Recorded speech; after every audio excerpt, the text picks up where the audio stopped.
So on the screen use traps, the battery box and the handle down to this shaft are welded. And I wanted to try to recreate the welds similar to how they coin stacked it on the original traps. The original traps were made of aluminum, and they probably TIG welded them with a like a stick weld. And so to recreate those welds, we got to do something kind of similar.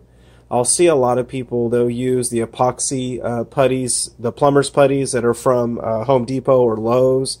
And those are great. I mean, they kind of do the job, but you don't have enough work time to really recreate similar looking welds. I mean, these ain't going to be perfect. It's not going to look like, you know, exactly like a TIG weld, but we can get pretty close with putty doing it similar. As you can see here, on my handle, you can kind of see the coin stacks. When people use those epoxy sculpts, okay, you can see on the battery box too. Now that's all done by hand. When people use the epoxy sculpts, like at Lowe's or Home Depot, they kind of stab it with a screwdriver, or they'll makeshift something where you just kind of stab it to recreate the beads that you would get with a stick weld. It just looks like somebody stabbed putty, and that's not what we want. We want to get some authentic looking welds, something like that. So to get that, what we have to do is, I use a sculpting putty. The sculpting putty I use is Magic Sculpt, made by More. You could find this stuff on eBay. You could also use a brand called Epoxy Sculpt. And this is like what professional artists will use to sculpt figurines and things like that, because you have a lot of working time. So I mix this together, and this is 1:1 ratio, so you'll get the hardener and you'll get the resin. So what we want to do is, we have our resin, we have our hardener. It's 1:1 equal parts, so I just make 2 little balls about the same size. And then you just start kind of mixing them together, kneading it through. And you just knead it until all the marbling is gone. Then you know it's fully mixed. See, like you'll see some marbling in there. If you look real good, you'll see some marbling. So we don't want that. We want this to be all one color, one seamless color. Now the color I'm using is the gray Magic Sculpt. I think they have a tan color. I think they have it in black. I've always used the gray. And they have white also.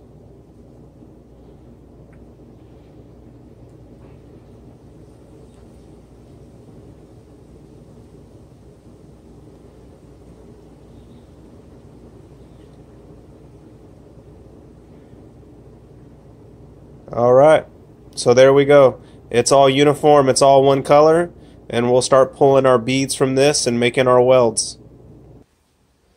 And what we'll do is, I'll show you how I do it. I'll take a little piece off there. It might be a little too big. Now this will take some practice. This is not something that's really super easy. So there we go. We have a little bead there. And I'm going to continue on where I was doing right here. And you might want to get your finger wet a little bit. I'll use a little bit of water. Sometimes I'll even use spit. It just depends on my mood that day. So kind of wet your finger a little bit. Wet the area. I'm going to apply that little bead kind of right next to that last one right there.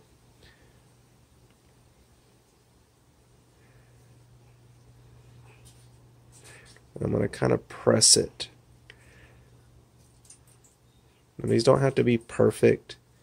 It's never perfect when you stick weld.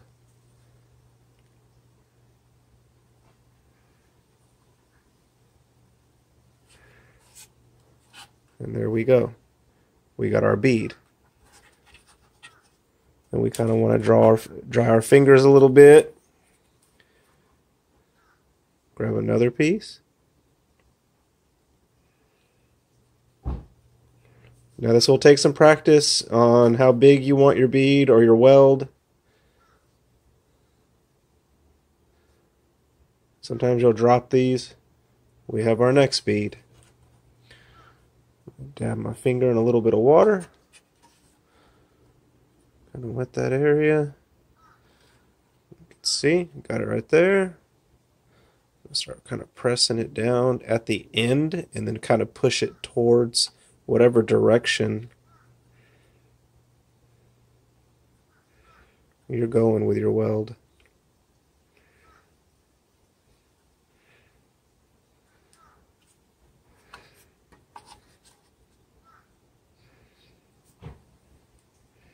And there we go. We got our next bead. And we'll keep doing this and doing this and doing this until we get it exactly how we want it. Get our next piece.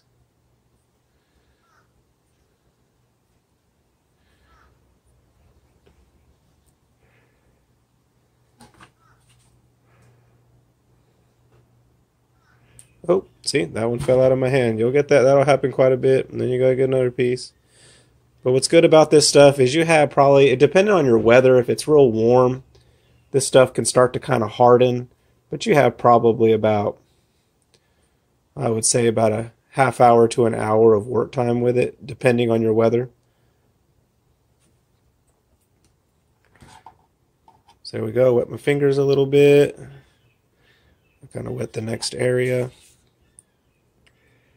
Put my bead kind of right next to the last one I did, and then I'll press it in. Wet my finger a little bit more. You want to make sure your fingers are kind of wet. Then you just kind of press it.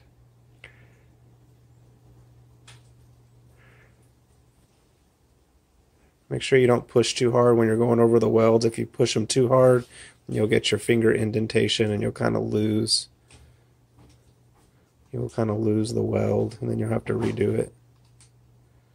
Just very lightly over with some water.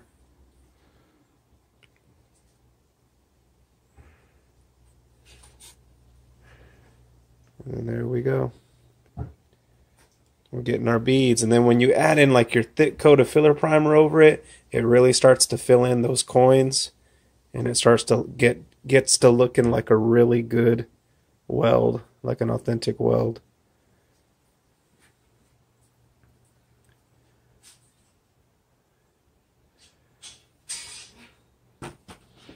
Here, we'll do one more,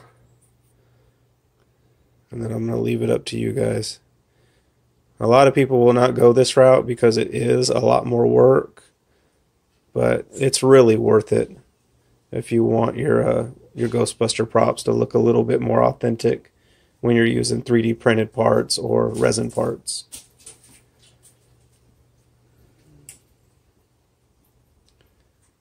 Oh, that was a little too big.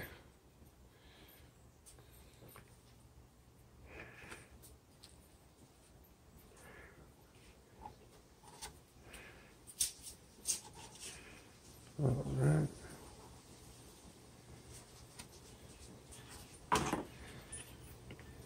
Let that focus. We got our next bead. You can kind of see how I position it right next to the last bead that I did. And then I'll press it right at the end. Right at the end of the last bead. And I'll kind of start to press it into it.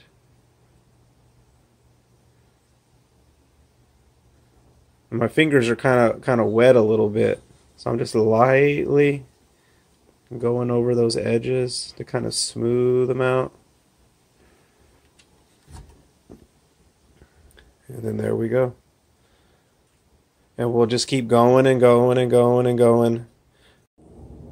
So you can see now, after a little bit of work, those welds start looking really pretty. But I wanted to show you what you start to do is you'll get your filler primer, and when you spray all that, then you can really kind of see the coin stacks and how they start to come forth.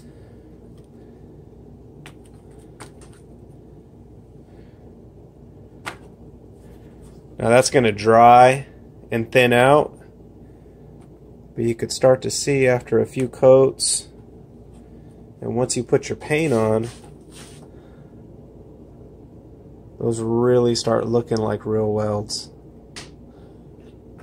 And not like you just took a knife or a screwdriver and started stabbing some putty.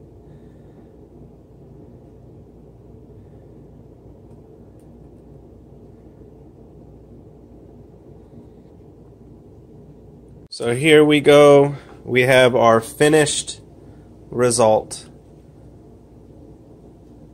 And that's with just a couple coats of filler primer on it. It really looks like a real authentic weld. And then when you weather it, you know, you can buff in some rub and buff metallic silver or something, or you can dry brush some metallic silvers, and it'll look really good.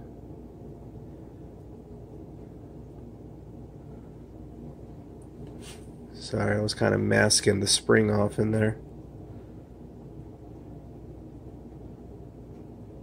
So yeah, guys, I hope that little tutorial was kind of helpful. It can be tedious, but it's well worth it in the end.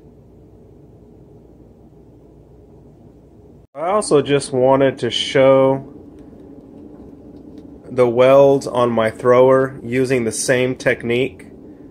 This was done many years ago, but you can see it looks really good. It looks like a real weld.